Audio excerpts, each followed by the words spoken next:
Hello বন্ধুরা, আমি একটা কথা বলছি।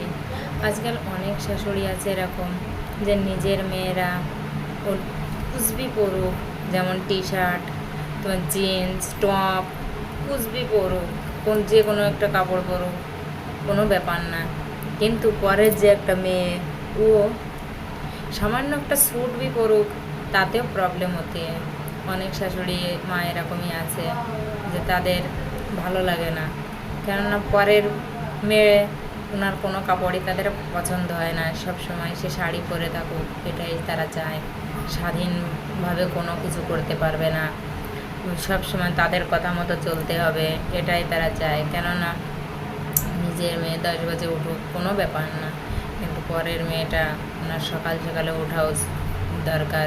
6 বাজে উঠবে, সকালে কে কী খাবে, সবার জন্য নাস্তা বানাতে হবে, খাবার বানাতে হবে।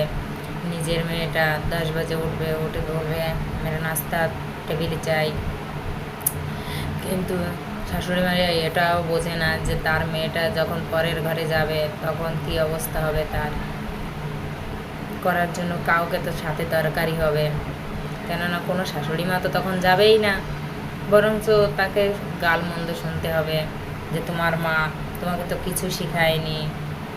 এই জন্য বলছি, শাশুড়ি মারা তোমরা সতর্ক হয়ে যাও। তোমাদের মেয়েদেরকে দিয়ে ছোটো মোটো কোনো, যেমন খাবার বানানো, সংসারের সমস্ত কিছু বুঝিয়ে দিয়ে দিও। আজকাল অনেকই ঘর মেয়ে এরকমই হচ্ছে।